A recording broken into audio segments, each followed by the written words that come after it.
Euzu billahi mineşşeytanirracim. Bismillahirrahmanirrahim. Elhamdülillahi Rabbil alemin. Vessalatu vesselamu ala nebiyyina Muhammed ve ala alihi ve ashabihi ecma'in. Amma ba'd. Esselamu aleyküm ve rahmetullahi ve berekatuhu.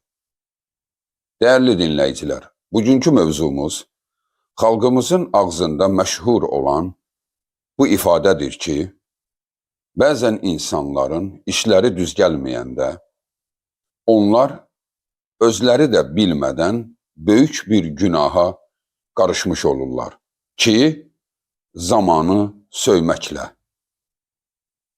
Zamanı söymək, yəni, misal üçün, nə pis zamanədir, nə pis aydır bu ay, bu il nə pis keçdi, il pisdir kimi ifadələri işlətmək. Dəyərli müsəlmanlar, bəli, ay, il, həftə, saat, səhər, axşam, bunların hamısı zaman deməkdir. Bəli, aləmlərin Rabbi Allah Qur'an-ı Kərimdə Əl-A'raf surəsində buyurur ki, Yuğşil leylən nəhəra, Allahdır gecəni gündüz edən. Və ayənin tamına baxdıqda orada göstərir ki, bütün idarə sistemi Allahın əlindədir. Göyləri və yeri, günəşi, ayı idarə edən Allahdır. Deməli, səhər edən, axşam edən, günəşə bat deyən, doğ deyən Allahdır. Bu da bizim zamanımızdır. Biz zamanı nə ilə ölçürük? Günəşin hərəkət istiqaməti ilə. Zamanı ölçürük saatın axarı ilə. Bir insan deyir, nə pis zamana rast gəldik. Nə pis dövürdü. Və fərqli sözlər deyir.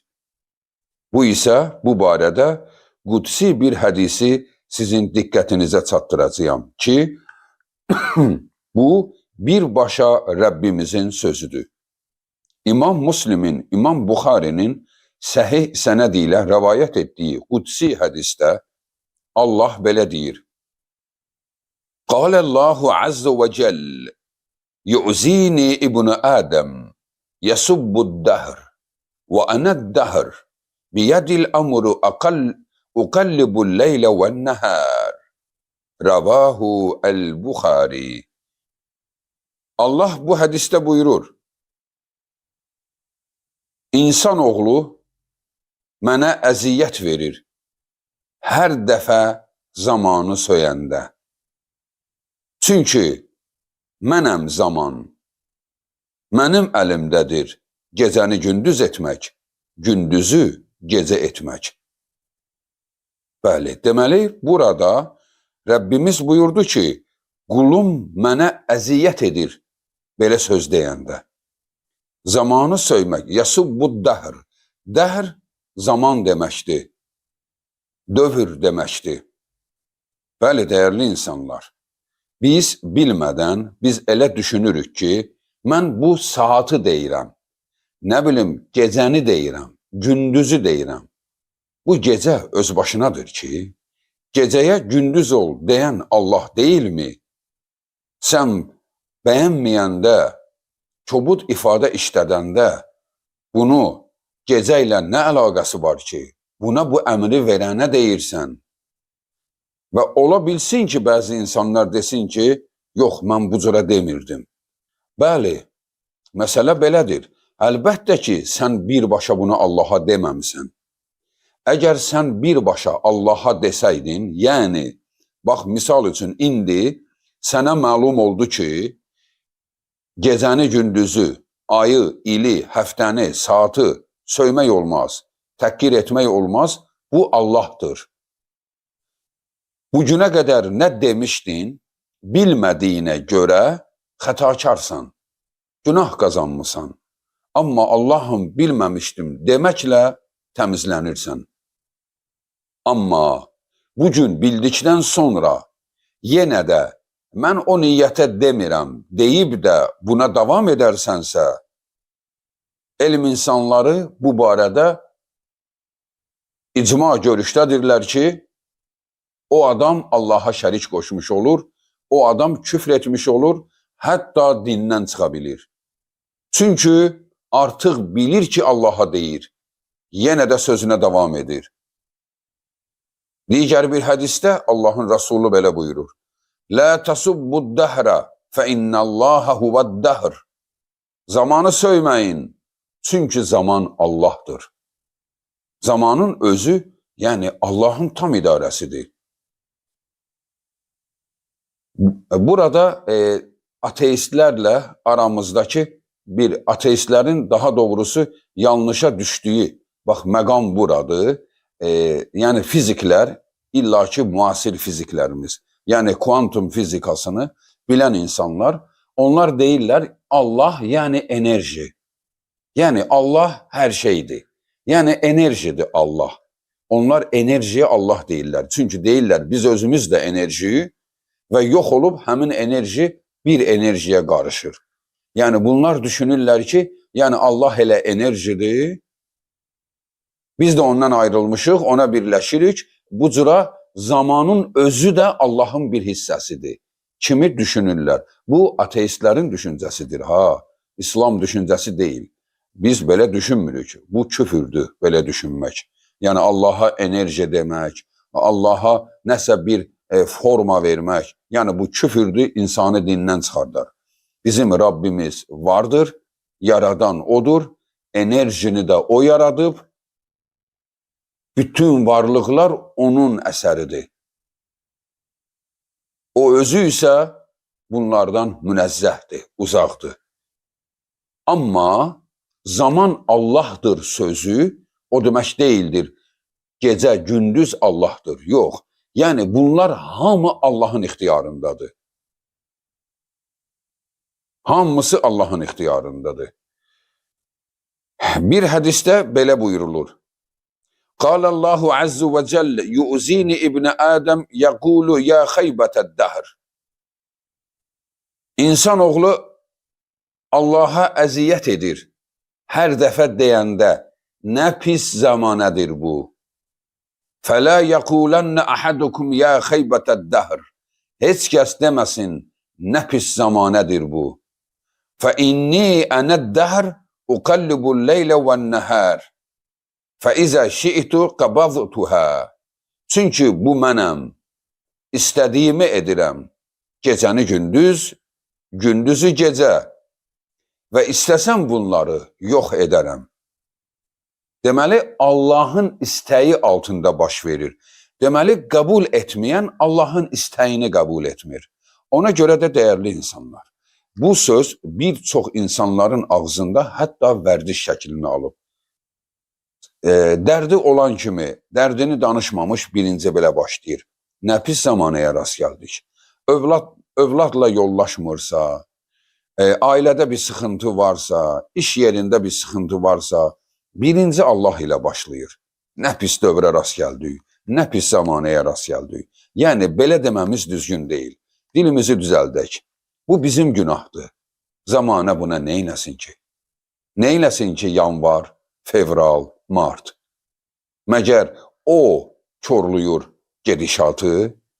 Baxın, qəfildən yağan yağışlar, qəfildən yağan qeyri-adi, anormal, həyatımız boyunca görmədiyimiz fırtınalar, tufanlar, sellər, bunları hamı Allahın ixtiyarındadır. Amma kim bu düzəni pozdu? Bu düzəni biz pozduq, biz insanlar. Yaxşı yaşayaq deyə, bu mülkə sahib çıxaq deyə, bu onun torpağına göz dikir, o bunun torpağına göz dikir. Bax, bu müharibələrdir, bu bulutları darmadağın edir. Göydə nə qədər raketlər uçar? Bahalı raketlər. Onlar bulutları dağıdır və beləliklə də gözlənilməyən ölkələrə istiqamətlənir və bir ölkəni məhv edir. Kimisi raketləri ilə, digər ölkə isə buludlarla məhv olur. Kim pozdu bunu? İnsanların ac nəfsliyi, dünyaya sahib çıxma arzuları və beləliklə də heç kəs buna sahib çıxa bilmir və bu sonunda yenə də Allaha qalmış olur. Bəli, dəyərli insanlar, bunu biz edirik. Və burada bəzi ifadələr də vardır. Misal üçün, bəzi insanlar deyir, may ayında evlənmə. May ayı nəhs ayıdır. May ayında evlənənin, nə bilim, övladı olmur. Bu, Xristiyan təqvimi ilə. Hətta qədim ərəblərdə də belə bir inanc var idi.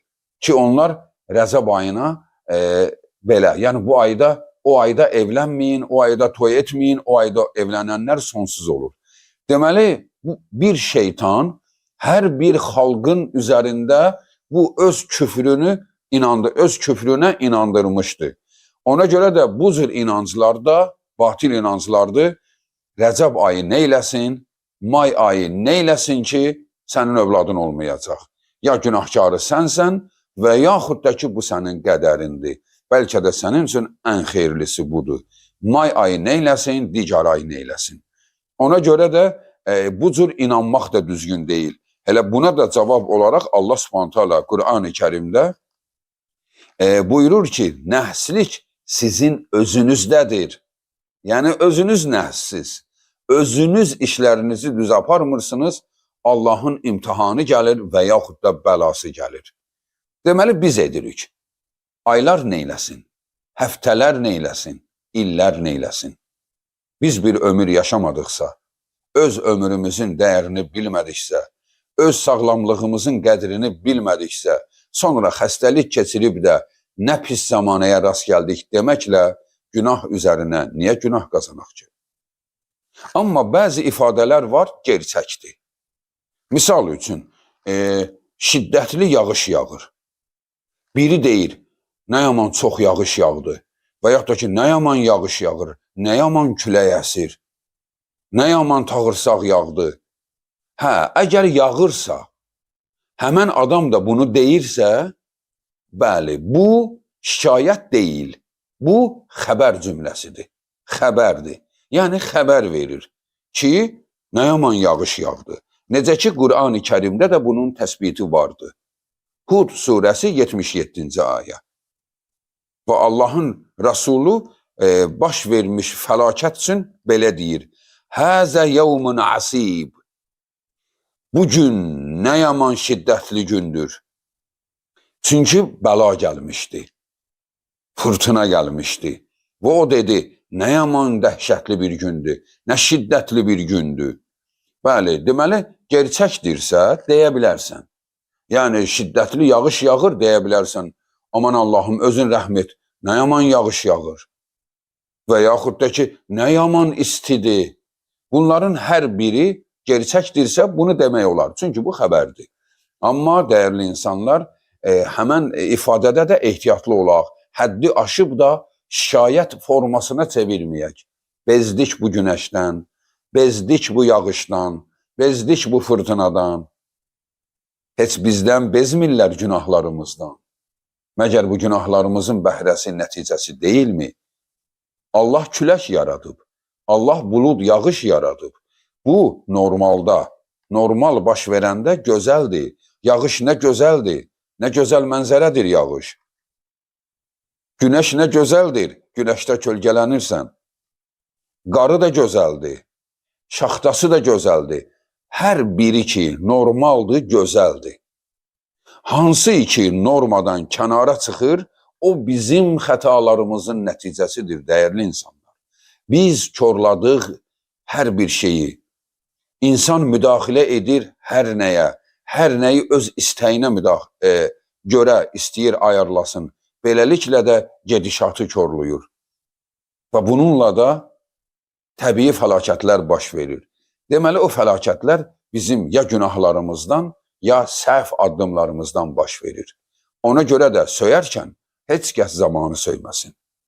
İnsan belə vaxtı dilini qıssın, Allaha dua eləsin, Allahdan yardım istəsin. Çox fəlakət bir təbii hadisə baş verəndə söyməkdənsə ayət namazı qılmaq lazımdır. Ayət namazı. ki, Allahım bu fəlakəti gözəl şəkildə bizim üzərimizdən qaldır. Necə ki, Allahın Rəsulü sallallahu aleyhi və səlləm qorxunc buludları görəndə deyərdi, Allahım bunun bərəkətini bizə yağdır, qəzəbini bizdən uzaq tut. Yəni, hər bulud gələndə rəhmət gəlmir. Bəzən buludlar qəzəb gətirir, bəzən buludlar xəstəlik gətirir. Bəli, bəli, elə ona görə də Allahın Rəsulü bəzən yağış yağsın deyə göz yaşı ilə Allaha dua edirdi. Amma yağış yağarkən isə deyirdi, Allahım bunun bəlasını bizdən uzaq tut. Yəni, yağışın da bəlası var, küləyin də bəlası var. Amma bunun eyni zamanda gözəllikləri də vardır. Ona görə də dua edək ki, Allah üzərimizə gözəl küləkləri, gözəl yağışları, gözəl qarları və gözəl günəşləri üzərimizə yağdırsın. Bunların bəlasını, fəlakətini, dəhşətini bizə yaşatmasın. Vəssalamu aleykum və rəhmətullahi və bərəkatuhu.